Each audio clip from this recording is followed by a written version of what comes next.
I'd really love to hear, from retailers on how the community, the supplier community can work together against solving for those, so that you standardize that and you minimize the labor issue.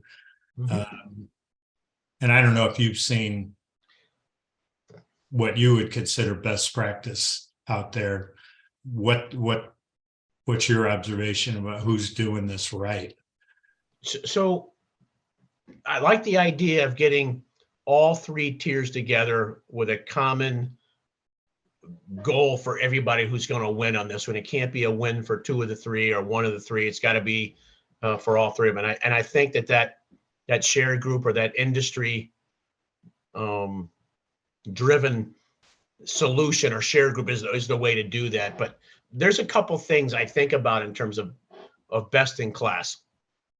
And I think about not what happened yesterday, but we look at consumer purchase behavior. That, to me, Joe, that tells me what's going to go on in the future. Now, point of sale data tells me what happened yesterday or last month or last quarter.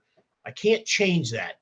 But when I look at what consumers are doing and how they're buying and what's in their market basket and the frequency and their demo profile and brand switching or category switching, that tells me what needs to be done in order for me to be competitive or increase my share of marketplace. And so some of the things that we have seen is that I don't care how good you are. I don't care what your scores are in terms of market share or velocity or reduction in out of stocks or foot traffic or loyalty. I don't care about that.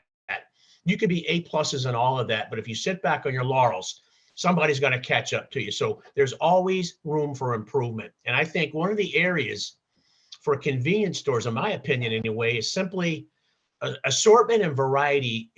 It's not what convenience stores are known for. They typically focus on that old 80-20 rule and depend on their distributor partners to manage the inventory and assortment on the shelves and in the back room. And I think that's a must. And as long as manufacturers like your national retail sales group or a distributor sales director or a market manager or a driver salesperson, if we understand what that retailer wants to accomplish and how they want to use my category or my portfolio to do that, there's a good alignment of goals right there, right?